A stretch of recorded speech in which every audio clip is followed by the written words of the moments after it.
Welcome to Conference Highlights, recorded in front of a live audience at an evidence-based perioperative medicine, that's EBPOM conference.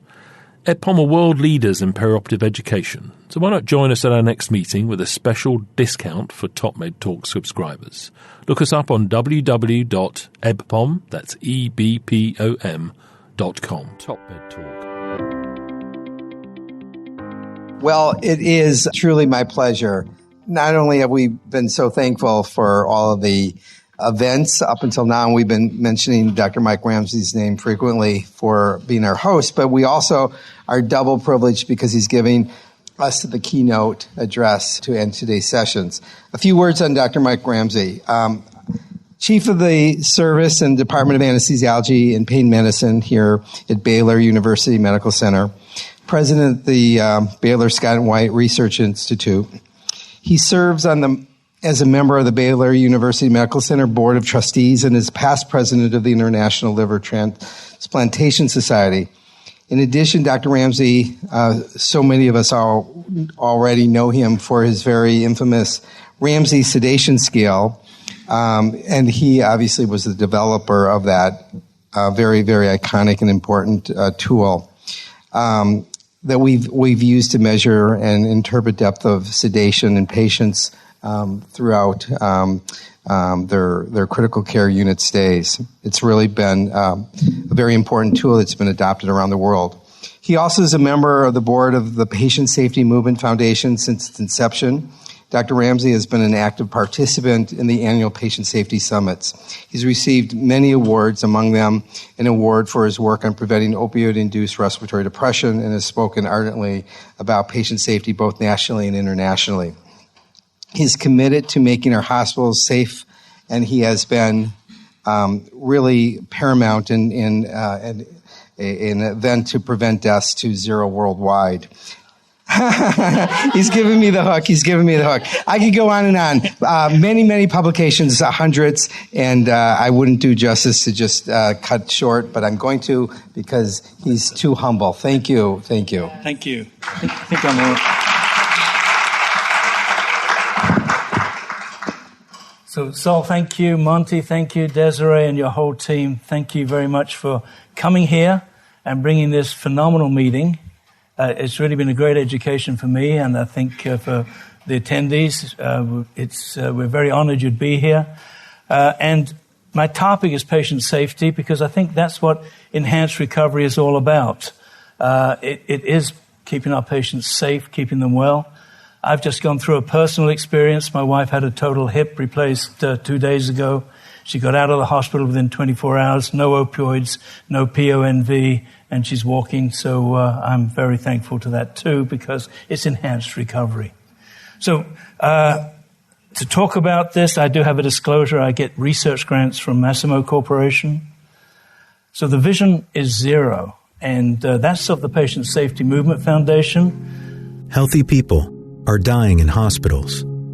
Every year globally, more than 4.8 million people die from preventable causes.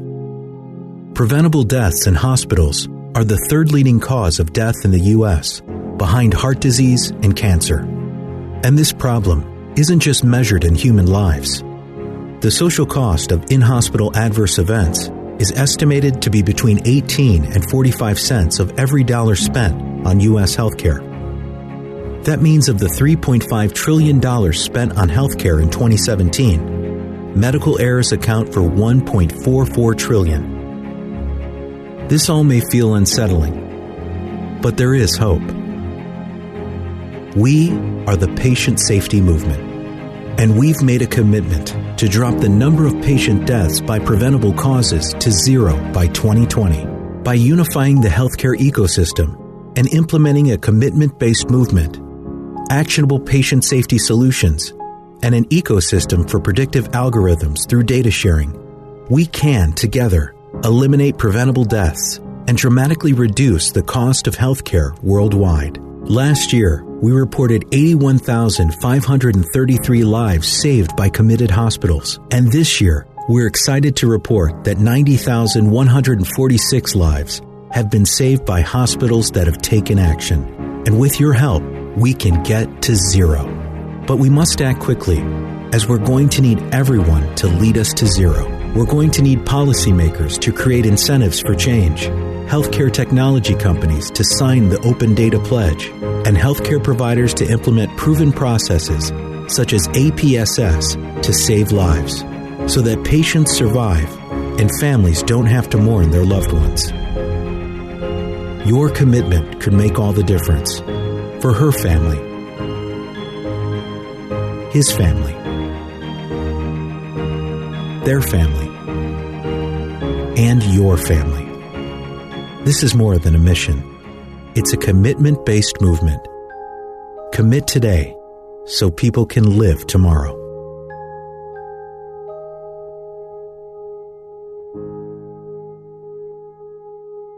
And so this is really my role now, is to try and persuade you all to join the Patient Safety Movement Foundation.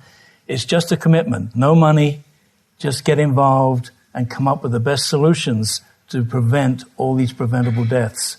And I really think now we're making an impression, and I'll show you some data as we go forward. At Baylor, Scott and White, they've gone even further. They've gone for zero harm.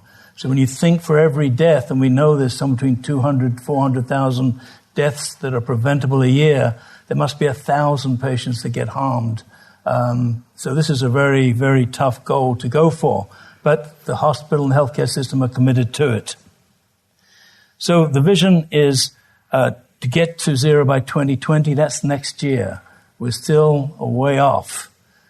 So we'll have to think of another slogan to put onto it, because I don't think we're going to get to zero by 2020. But we have made an impact, and I think we've got to build on it. We've got to do better, but we've got to make our hospitals safe places to go to.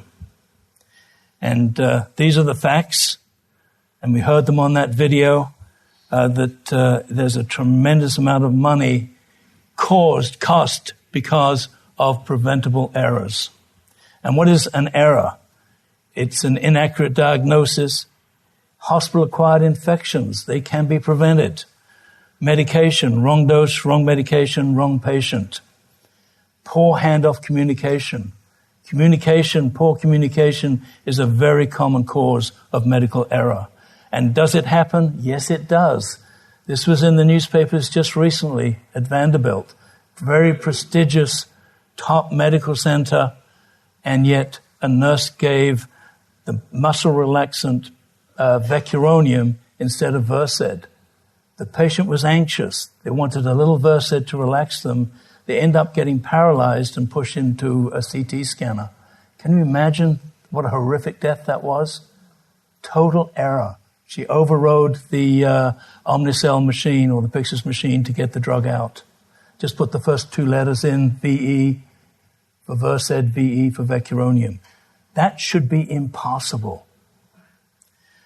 Houston replaces leadership after blood transfusion mistake. They labeled the blood incorrectly and killed a patient.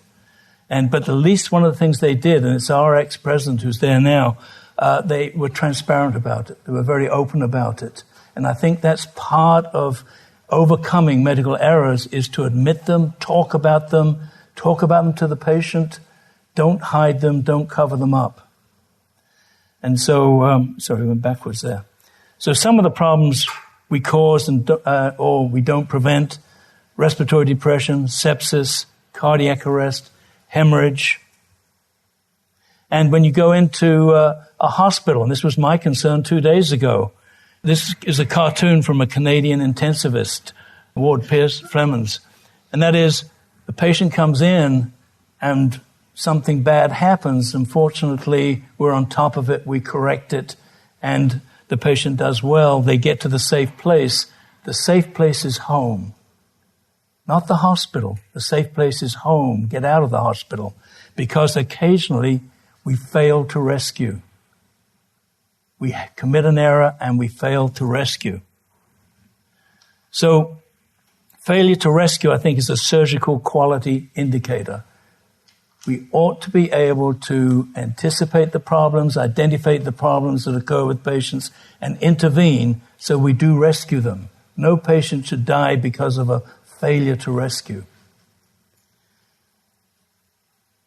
a death of a patient after one or more treatable complications, that's what failure to rescue is. It shouldn't happen. We need prompt recognition, and treatment is critical. And so I think we've seen a little bit today in some of the talks the role of continuous monitoring and predictive or artificial intelligence, predictive intelligence. And maybe we're at the point now, most of you have got a monitor on you. You've got a watch or you've got a phone that'll monitor your footsteps, your calories, detect AFib. All these things are now possible.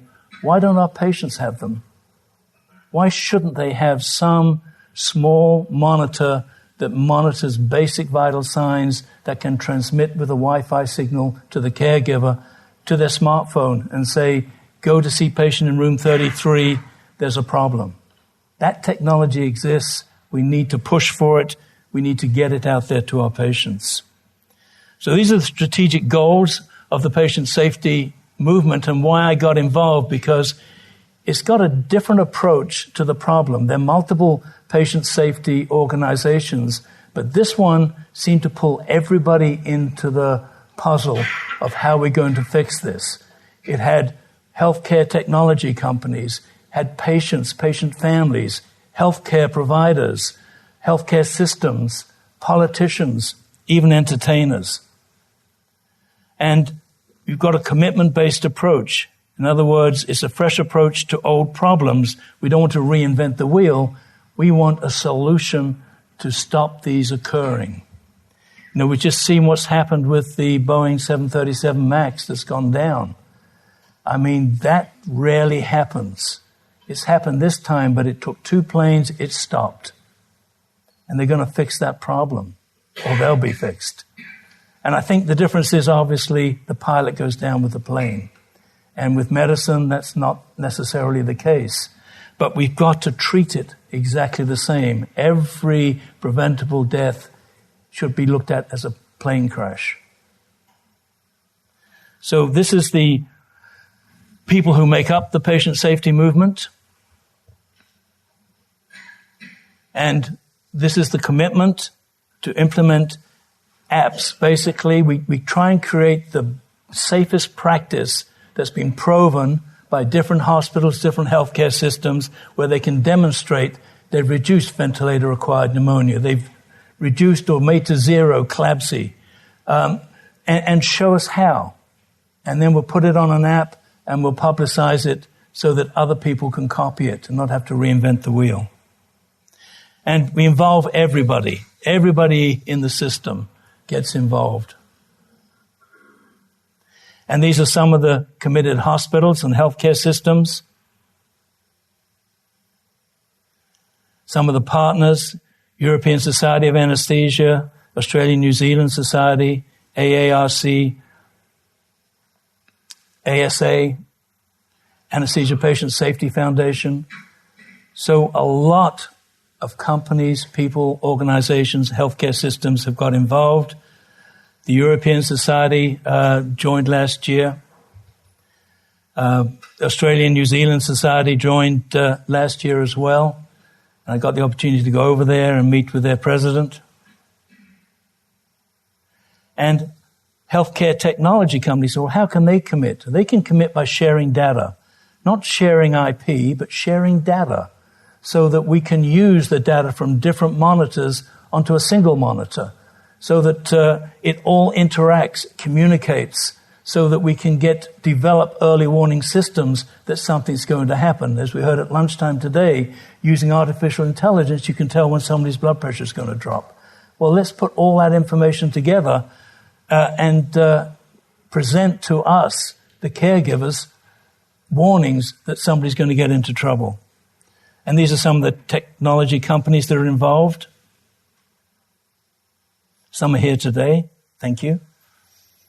And patient family advocates, because these are all patients, loved ones who died, or patients' family members who've all got a really heart-rending story to tell you, but that brings it home to you that this is real.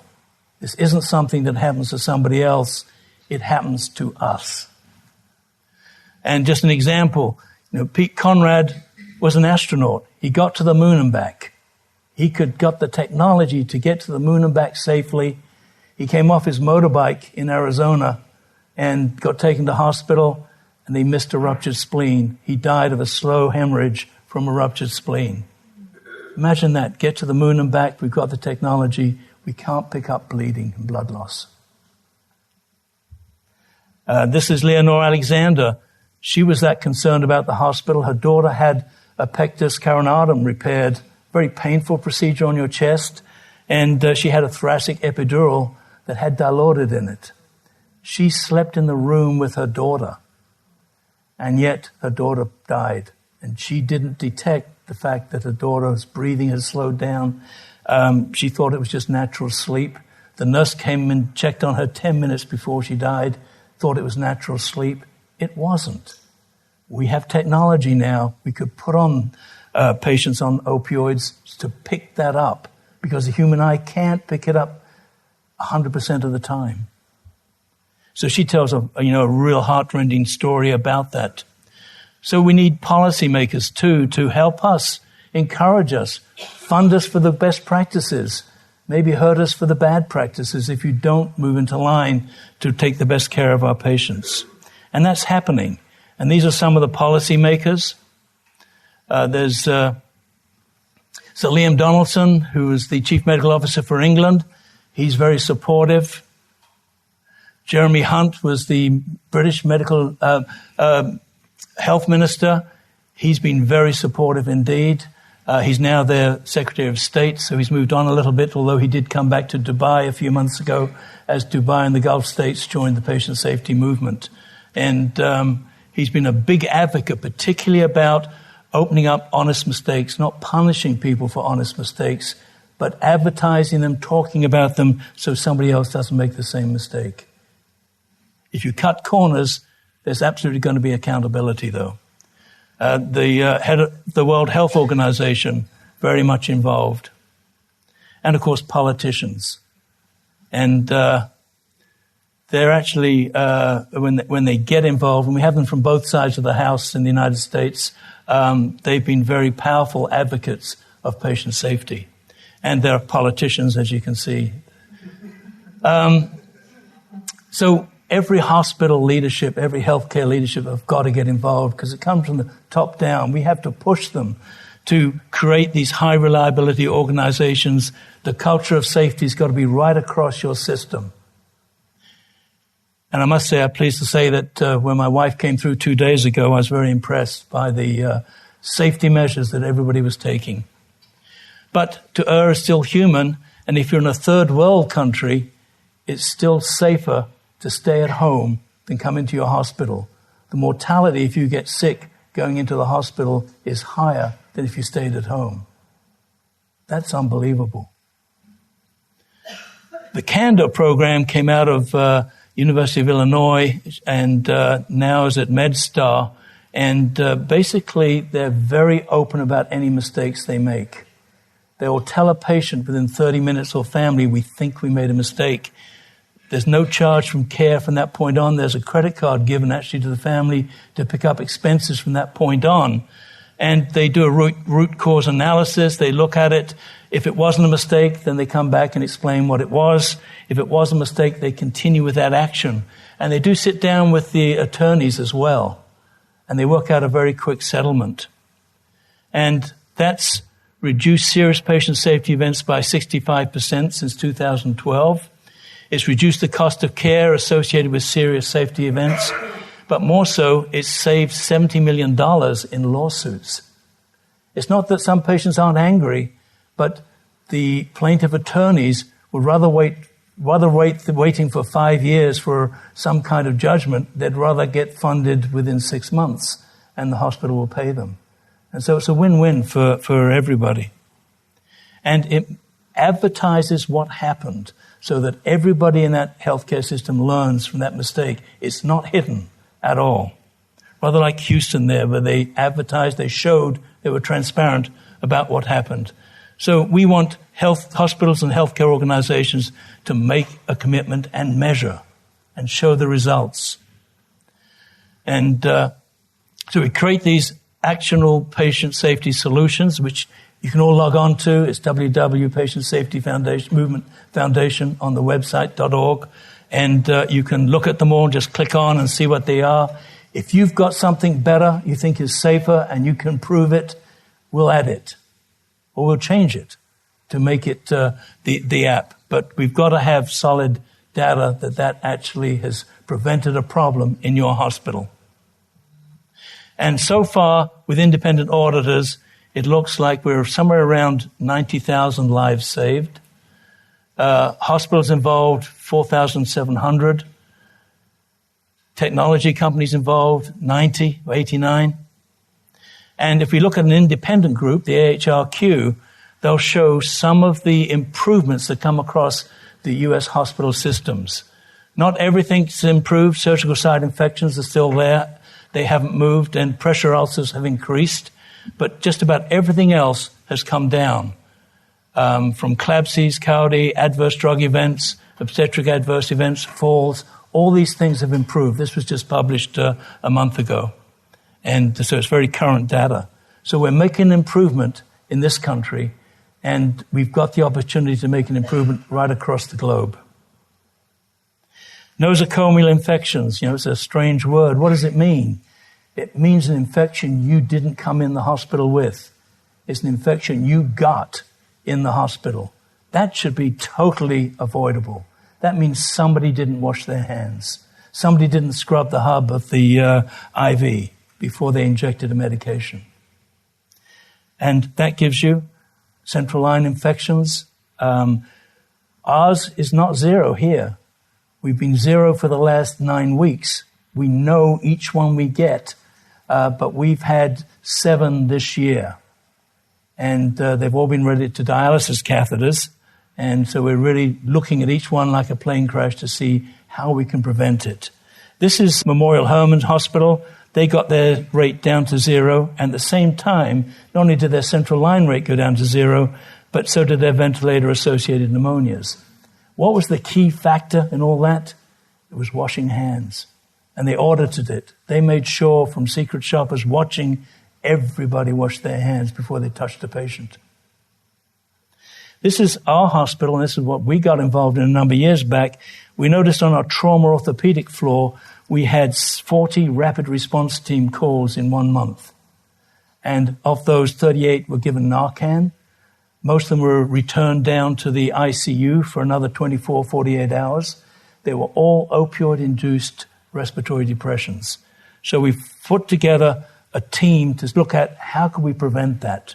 We called it the Breathe team for obvious reasons. Breathing is good. And we put everybody on it and looked to see what the problem was. And it was interesting. It was a respiratory therapist who said, why is it that every one of these patients is on oxygen on the floor? And we'd never really thought about it. Well, why are they on oxygen? Well, it turned out when we dug into it, to get out of our recovery room, you have to have an O2 sat of 94%. These patients were not making it. Why were they not making it? Because they had too much opioid on board. They weren't breathing. So we treated respiratory depression with oxygen. And these patients were coding within 30 minutes of hitting the floor. So we put in something we call the oxygen withdrawal trial, which I'll mention in a minute. So we looked to see who was high risk. We thought it was going to be the sleep apnea patients, obese patients. It turned out to be anybody. Anybody. And I think that's the genetic component of opioids, that anybody can be super sensitive. So we did these interventions. We had 50 pain medicine order sets with the different orthopedic surgeons, all escalating because nobody wanted to get called for pain management in the middle of the night. We converted it into one set of standard orders. We stopped continuous PCA on opioid-naive patients. And we screened patients that we thought were particularly at risk with the Blueberry wristband, and we put continual monitoring on the patients. We changed to ARIS protocols, basically multimodal therapy. We decided we'd do everything we could to get opioids taken out. Now, these are big bone fractures. They're tough cases to deal with, but we made a big difference. We cut them way down. These are some of the things we did, which we've heard here, all these different blocks and ketamine on the floor. We do that now, low dose. and the oxygen withdrawal trial. And really all the oxygen withdrawal trial is, if you want to send a patient back on oxygen from our recovery room, you've got to take oxygen off them and show us why. And they do that twice. If they fail twice, then a physician has to go and check on them and assess them to find out, why does this patient need oxygen?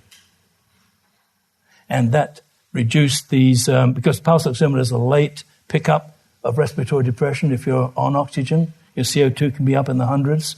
And that took us down to 0. Although every now and again we get 1. But it's early and we intervene. We've not had a code or anything like that. But you can't let your guard down. And for those of you who understand blood gases, this is a living donor liver transplant that I took care of a few months ago, extubated in a recliner in the ICU. And I just wanted to go by 4 hours later to check on her to see how she was doing. And I looked at her in the recliner and she was slumped. And so I asked the nurse, is she doing okay? And the answer was, yes, the O2 sat's 98%. So I went over, she's unrousable. I bagged her a few times, got a blood gas, drew off the line. And this was the blood gas. The CO2 was 148. How close was she? And this is one-on-one, one nurse to one patient. So we can all have blind spots. So we have to have better monitoring. And, there's some here today that we can look at, which all could help prevent that. Because I give this talk, and I've done it on television, a number of people will email me about problems they've had. This was a nurse from Ohio sent me this email about her husband who had a single-level laminectomy. Took an hour in surgery and an hour in recovery, went to the floor and was given a PCA pump. He died on the floor of an opioid-induced respiratory depression. If he'd gone home, he'd be alive today. But super kindness, and that's one of the other things that we have to impress is, look, what's the pain goal? All the nurses have to write down on their chart their goal for pain management.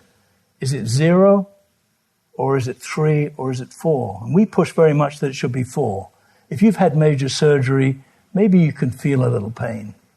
Maybe that's not so bad. Maybe we have pain for a reason. You'll guard the site. Maybe it's not all bad. And to go for 0 potentially is bad. Because, as we heard earlier, we tend to treat pain with opioids and we overdo it.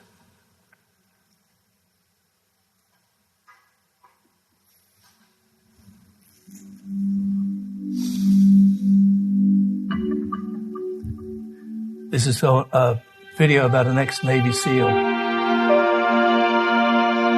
John and I grew up in Michigan. We're married in Michigan. We were married in October 1979, and he passed away in March of 2007.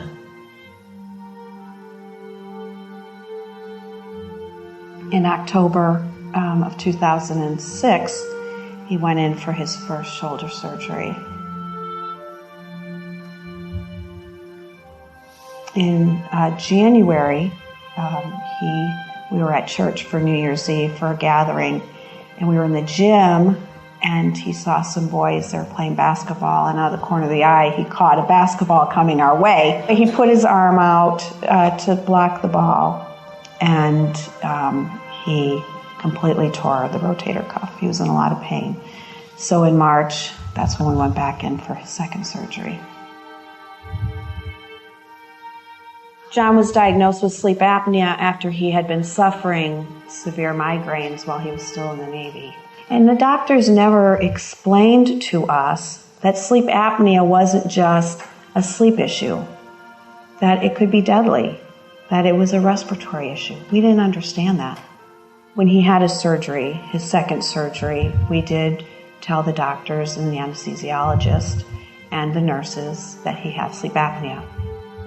After his surgery, I was able to go up to his room and visit with him for a little while. He was a little sleepy and no pain. We talked a little bit, he rested a little bit, and then I left and told him I'd see him again in the evening. And when I got there, our friend was fanning him. I took him into the bathroom. He continued. Every time he would move his head, he would vomit. And the nurse brought him some anti-nausea medicine and said that she decided she was going to take him off the morphine pump and start him on Dilaudid. that would be so much better. She could give him higher dosages more often, and he would feel real good. He never moved. He didn't make any sounds, didn't talk to me, no eye contact. Around 10 o'clock, he fell asleep. He started snoring. And so me not understanding the snoring and the sleep apnea, I thought, oh, he's finally going to get a good night's rest. I was tired. I had a sick puppy. I thought, well, I'll go home. He's sleeping. I'll see him again first thing in the morning and bring him home. And I kissed him on the forehead and said, good night. I love you. I'll see you in the morning. And I went home. And I never heard his voice again.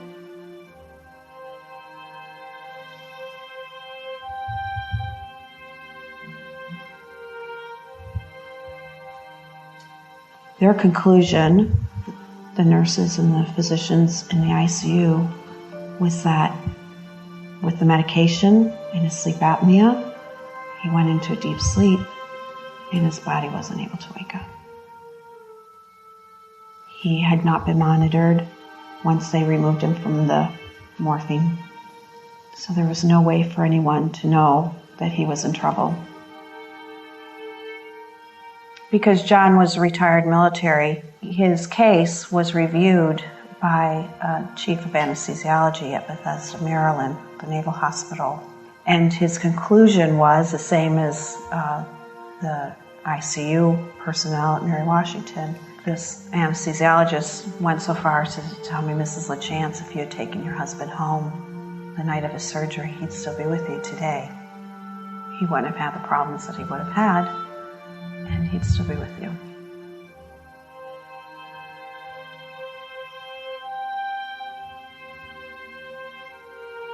I got a call from the hospital saying that they were going to take John in to surgery to harvest his organs. And that's the last I ever heard from the hospital. It was just to tell me that they were going to harvest his organs. I wish I had known before his surgery what I've come to understand now. And what I would like to do is to be able to go back to that hospital and help them make a difference. I believe that we can make a change, each one of us individually that have suffered through this. And along with the patient safety movement, I think it can happen. But we have to make that first step for our loved ones.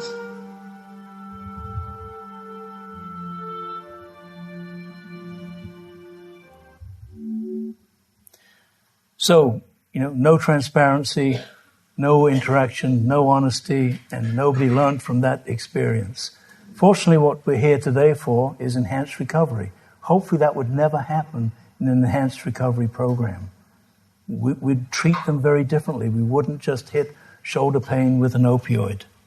And so no patient in our hospital should be found dead in bed. It should be the safest place. We've got to make our hospitals safe places. You shouldn't have to go into a hospital worried, are you going to come out?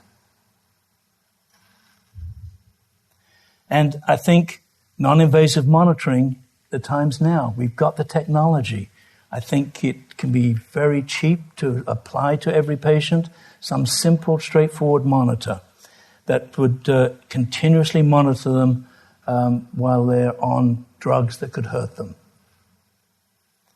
And the Anesthesia Patient Safety Foundation recommends this for patients on opioids.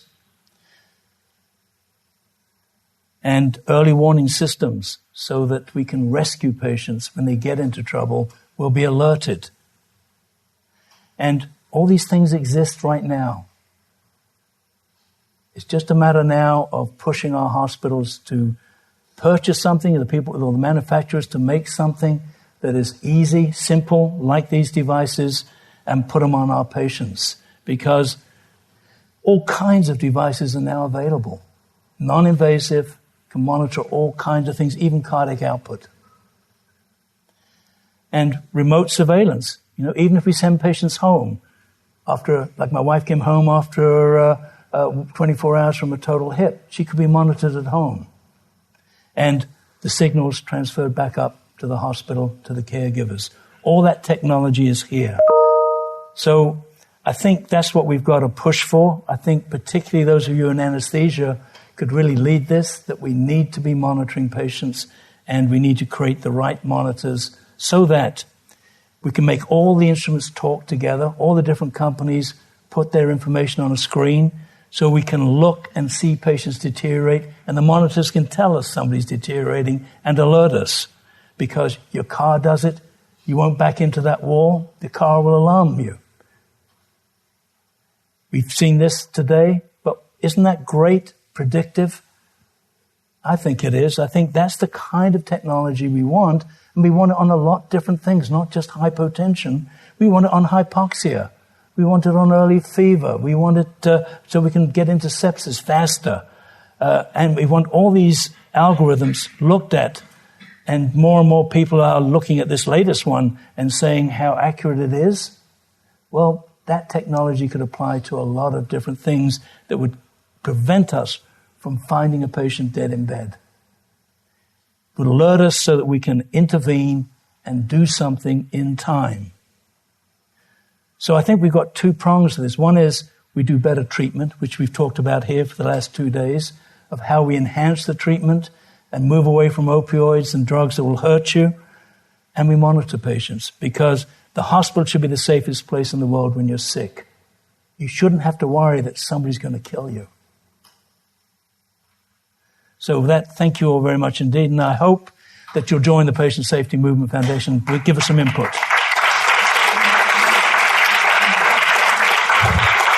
Aronson here. Thanks for listening to Top Med Talk. Now, before we let you go, it's important that we remind you to subscribe to Top Med Talk. That way you'll never, ever miss another episode. Also, if we could encourage you to join us on social media, Twitter, Facebook, LinkedIn, YouTube, pretty much every single social media platform, we're there.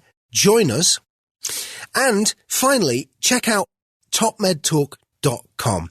If you go to our website, you can subscribe to email updates. That way we can always tell you where we're going to be, what we're going to be doing, and how you can join us. topmedtalk.com, and click on the section marked email updates.